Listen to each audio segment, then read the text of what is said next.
Bienvenue sur le podcast Mise en lumière holistique. Ce podcast a pour but de rendre accessible et surtout compréhensible le développement personnel, l'univers de l'énergétique et la spiritualité. Mise en lumière holistique est là pour vous apporter des clés de compréhension dans votre cheminement intérieur spirituel. Des clés pour avancer, comprendre et œuvrer sur vous-même.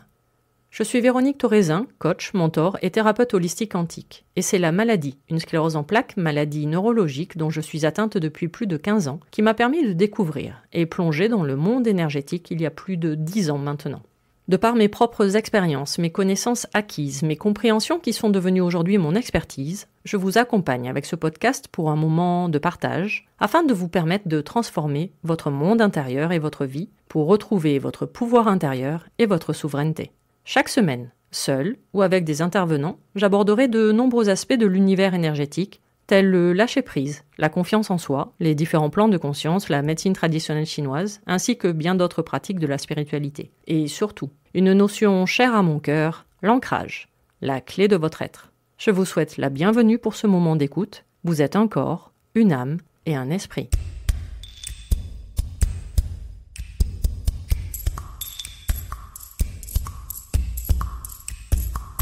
Bonjour et bienvenue pour ce nouvel épisode du podcast Mise en lumière holistique et surtout, merci. Vous êtes de plus en plus nombreux à l'écouter et j'en suis très heureuse.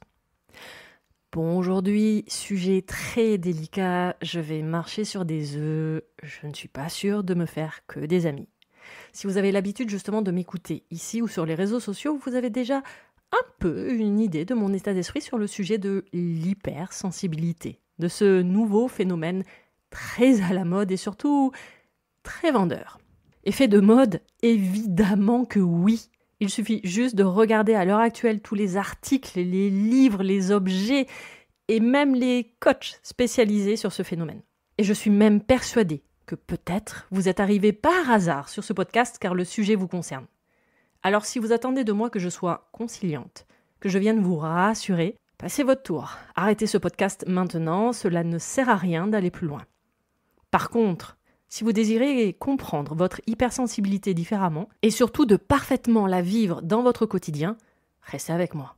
L'hypersensibilité est un état normal de fait de nos jours. Vous n'avez rien d'exceptionnel. Désolé pour votre ego.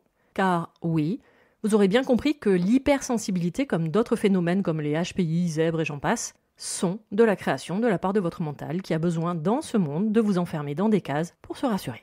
Alors, je vais mettre les choses au clair également dès le début avant de me faire démonter. Je coche absolument toutes les cases de tout ce que je vais vous décrire dans cet épisode. Est-ce pour autant que je me définis comme hypersensible ? La réponse est non. Car se définir, c'est se mettre dans une case. Non, pardon, je reprends. Se définir hypersensible, c'est votre mental qui vous fait rentrer dans une case, un cadre pour se rassurer, pour avoir moins peur, peut-être. Et surtout, pour lui permettre de comprendre des choses qu'il ne comprend pas. Alors oui, vous avez bien compris, je vais passer mon temps dans cet épisode à démonter cette mode et surtout de vous faire comprendre tous les déséquilibres énergétiques qui se cachent derrière. Donc voyons quels sont les différents traits qui caractérisent l'hypersensibilité. Déjà, une personne hypersensible a du mal à prendre des décisions. Quoi ? Nous sommes tous des balances ? Pardon, ouais, elle était un peu facile et en plus c'est du racisme vis-à-vis de ce signe astrologique, désolé. Alors, face à toutes les possibilités qui s'offrent à lui, l'hypersensible ne sait pas. Il hésite. Ou alors, il va être très long dans son choix. Ok, là, je viens de vous décrire une rate et un estomac déséquilibré énergétiquement parlant, selon la médecine traditionnelle chinoise. Ces deux organes sont en lien direct avec ce que l'on appelle l'intersaison de la Terre. Et l'émotion de cette intersaison est justement la pensée, qui peut vite se transformer en rumination jusqu'à l'inquiétude excessive. Vous connaissez avoir la rate au courbouillon ? C'est toujours très intéressant d'écouter les vieilles expressions. Donc effectivement, un hypersensible va toujours être enclin à du stress et de l'anxiété. Tout à fait normal, avec une rate et un estomac déséquilibré. Des soucis, une rumination, un excès de préoccupation, de l'inquiétude, un surmenage, surtout intellectuel, soit une charge mentale dans le vocabulaire actuel, ressasser le passé sont des signes typiques de l'hypersensibilité, mais surtout, en médecine traditionnelle chinoise, cela altère l'énergie de la rate. C'est pour cela que notre mode de vie actuel, surexposé au monde extérieur, en plus de notre alimentation beaucoup trop sucrée, par exemple, déséquilibre facilement l'énergie de la rate. Donc les conséquences d'un déséquilibre vont provoquer des blocages de passage à l'action, car la personne sera incapable de choisir et finalement de prendre une décision. Alors je parle ici de médecine traditionnelle chinoise, MTC, car c'est ma base thérapeutique avec mes 4 années d'études. Mais il serait sûrement intéressant de faire le parallèle avec d'autres pratiques, comme l'Ayurveda par exemple, qui ne sont vraiment pas dans mes compétences, mais je suis persuadée que des liens évidents peuvent se faire. Évidemment, je vous parlerai également en chakra, car n'oubliez jamais, en énergétique, tout est toujours lié, aucune séparation. Donc avec une rate équilibrée, vous avez l'énergie de prendre la distance nécessaire sur des situations par exemple, en pesant le pour et le contre, ou en apprenant à vous écouter. Et surtout, en utilisant un petit mot banal de la langue française, mais qui a toute son importance. Non. N-O-N. Et c'est une rate parfaitement équilibrée qui va vous permettre de vous recentrer et de vous ancrer. Vous l'avez entendu, l'allusion à l'ancrage. Parce que oui, évidemment, si je ne vous parle pas d'ancrage, ou plutôt d'un manque d'ancrage, avec un épisode sur l'hypersensibilité, je vois vraiment pas où je pourrais vous en parler. Bref. Continuons avec les signes d'une hypersensibilité.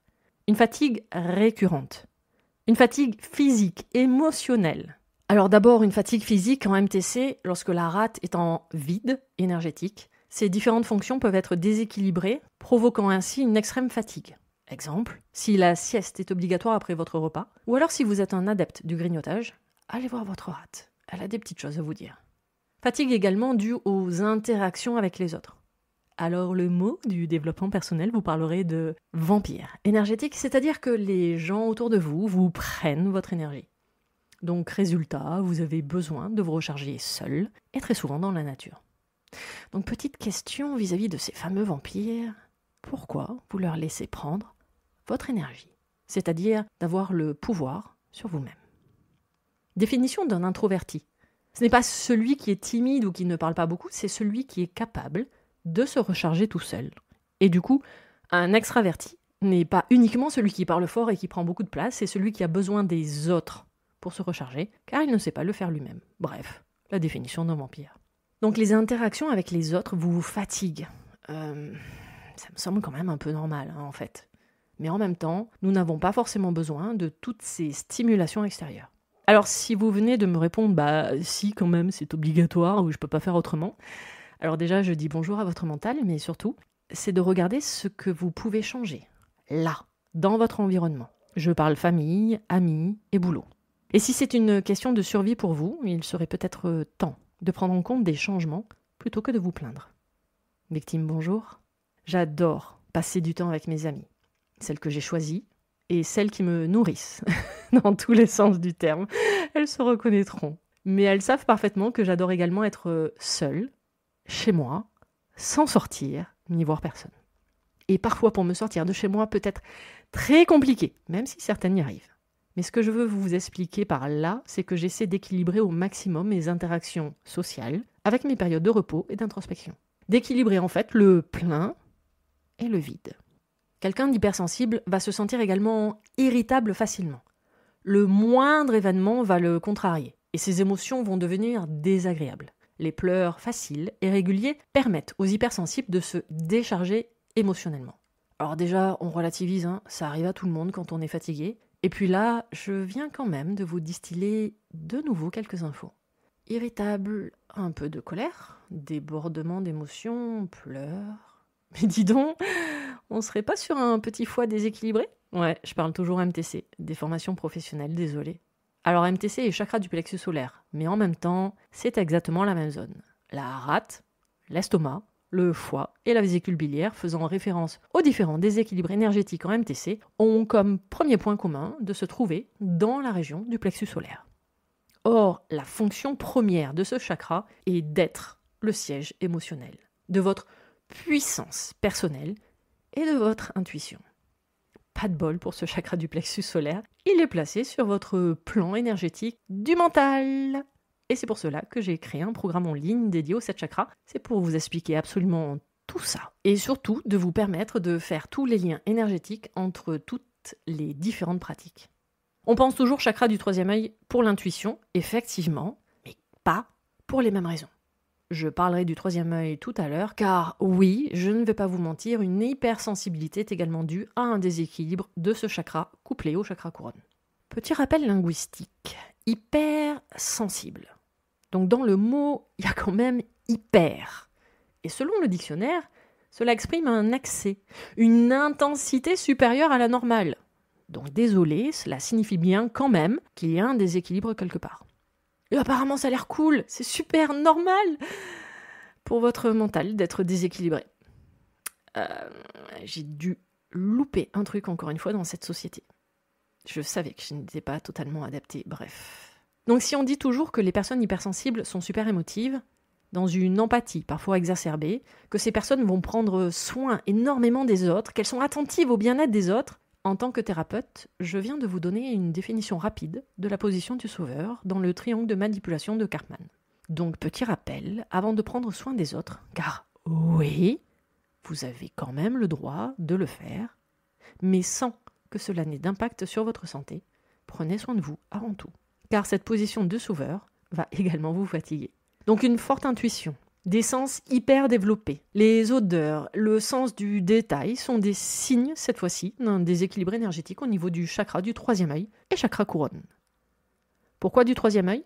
Car c'est le chakra de la perception. Et tout simplement votre caméra interne qui est fermée, et surtout focus sur votre monde extérieur. Rappel, votre monde extérieur correspond à votre monde intérieur. Donc plutôt que de tout chercher et regarder à l'extérieur, commencez à vous connecter, surtout de vous écouter intérieurement. Ah oui, également tout à l'heure, j'ai fait référence aux pleurs et à la perception accrue, donc référence aux yeux. Le foie, en médecine traditionnelle chinoise, oui encore, je sais, donc le foie s'ouvre aux yeux. Je vous laisse avec l'info. Pourquoi un déséquilibre au niveau du chakra couronne ? Tout simplement, celui-ci travaille main dans la main avec le chakra racine. Il faut comprendre qu'à l'heure actuelle, les énergies de la Terre sont de plus en plus hautes, vibratoirement parlant. En disant cela, je fais référence aux fréquences de Schumann. Vous en avez sûrement entendu déjà parler si vous vous intéressez à la géobiologie par exemple. Ce sont les fréquences du champ magnétique de la Terre. Or, il se trouve que cette fréquence oscille normalement entre 3 et environ 30 Hz. On dit que la fréquence de base de la Terre est même de 7,83 Hz. Mais il se trouve que cette fréquence ondule, et de plus en plus élevée. Des chercheurs ont même observé des pics jusqu'à 1000 Hz en 2020. Je vous laisse faire vos propres recherches comme moi je l'ai déjà fait. Du coup, notre corps il doit s'adapter à ces nouvelles fréquences avec plus ou moins de succès, c'est-à-dire avec de la fatigue et dans certains cas des maladies. Or, le seul moyen d'y remédier, c'est l'ancrage. Car avec ces fréquences de plus en plus élevées, le chakra couronne est de plus en plus ouvert et activé dès la naissance pour les nouvelles générations. Or, ce chakra est censé s'ouvrir naturellement seul, en vous accompagnant dans votre éveil spirituel. Donc le seul moyen d'équilibrer un chakra couronne déséquilibré, c'est de vous ancrer, c'est-à-dire de retrouver une connexion à la Terre et à votre chakra racine. C'est le seul moyen. Je pourrais trouver plein d'autres exemples que les personnes hypersensibles cochent comme le manque de confiance en soi, la vulnérabilité, l'imagination débordante, la gentillesse, une très forte créativité, l'intolérance aux injustices et j'en passe. Nous sommes aujourd'hui dans un monde surexposé. Et nous nous sommes rendus accessibles H24 du monde extérieur par Internet, les réseaux sociaux et surtout un téléphone. Ou de nos jours, si vous sortez de la maison sans votre portable, vous vous sentez mal, peur de rater une info, un événement. Bon, j'ai l'impression de faire encore plus vieille en cet instant quand je repense à mon adolescence sans portable et donc injoignable. Sans compter le mal des chaînes d'infos H24 pour finalement nous répéter en boucle et en boucle que des mauvaises nouvelles et des conneries. Est-ce que je viens de défoncer gentiment ce phénomène de mode de l'hypersensibilité dans cet épisode ? Oh, si peu. Non, j'aurais pas osé. Et pourtant, je vous rappelle quand même que je coche toutes les cases que je viens de décrire. Alors, je cochais toutes les cases. Car déjà, je pars du principe que l'hypersensibilité ne me définit pas. Tout comme ma maladie, la sclérose en plaques, ne me définit pas non plus. Se définir, c'est le mental, qui nous place dans des boîtes et des cases pour faire genre. Mais surtout, c'est que depuis 2010, j'ai décidé d'entreprendre un travail d'approfondissement de connaissance de moi. J'apprends tous les jours le mode d'emploi de mon fonctionnement. Comment faire dans son quotidien ? En vous faisant accompagner par des thérapeutes compétents. En commençant peut-être par un rééquilibrage alimentaire, suite à un excès de sucre conscient ou caché dans l'alimentation de votre quotidien. Je vous laisse pour ça découvrir ou redécouvrir l'épisode où nous échangeons avec Céline Faustin sur l'excès de sucre et ses conséquences sur notre corps. Et pas que. En pratiquant par exemple la médecine traditionnelle chinoise avec l'acupuncture pour rééquilibrer les organes en question. Ou d'autres pratiques thérapeutiques holistiques comme l'Ayurveda peut-être, et d'autres que je ne connais pas. En soins énergétiques évidemment, comme je pratique au quotidien avec cette notion essentielle, l'ancrage. Je dis toujours aux personnes qui me font confiance que si elles ne sont pas ancrées à la fin du soin, c'est une faute professionnelle de ma part. Alors petit rappel, au vu de tous ces changements vibratoires de la Terre, ainsi que de votre propre évolution spirituelle, non, nous ne sommes jamais ancrés à vie. Il y a toujours des réajustements à faire, plus ou moins importants selon les cas. Car n'oubliez jamais, nous sommes avant tout énergie, faite d'ondes, de fréquences et de vibrations. Et que parfois, vous pouvez avoir la sensation que rien ne va dans votre vie. Alors que tout simplement, vous n'êtes pas ancré énergétiquement parlant. Alors, je ne parle pas de marcher pieds nus, de faire des câlins aux arbres, ou de ce développement personnel superficiel devenant tellement impersonnel pour une notion pourtant essentielle et surtout unique à chaque personne qui vous permet de prendre vie sur cette terre. Donc mon message dans cet épisode est plutôt d'arrêter, de vous trouver des excuses et de vous cacher derrière des mots. Apprenez à vous connaître. Et vous en serez bien plus heureux ou heureuse. Cherchez à l'intérieur votre mode d'emploi. Allez, cet épisode numéro 51 du podcast Mise en Lumière Holistique est donc terminé. Vous pouvez écouter tous les autres épisodes sur les différentes plateformes d'écoute ainsi que sur ma chaîne YouTube. Retrouvez-moi sur Instagram également où je partage mon expertise au quotidien. Et toutes mes prestations, évidemment, coaching énergétique ancrage ou même encore le nouvel accompagnement en conscience sur 3 mois, ainsi que les dates des prochaines initiations en ligne sur le Reiki, tout ça sur mon site internet. Vous y trouverez également le tout nouveau programme en ligne sur la découverte des 7 chakras, surtout comprendre quels sont leurs rôles dans votre vie de tous les jours. Ce programme est composé de vidéos et de supports de cours pour voir un chakra équilibré et déséquilibré surtout, en prendre soin dans votre quotidien. Petit rappel, vous êtes composé à 99,9% d'énergie et ces chakras en font partie, ne les négligez pas. Tous les liens pour me retrouver seront mis dans le descriptif de cet épisode. À vos prochaines écoutes, à nos prochaines aventures, merveilleux moments à vous et à très vite dans un prochain épisode. Pour ne manquer aucun des prochains épisodes, n'hésitez pas à vous abonner sur votre plateforme d'écoute favorite, à commenter, à noter et même partager le podcast Mise en Lumière Holistique. Vous êtes un corps, une âme et un esprit et n'oubliez jamais, vous êtes précieux.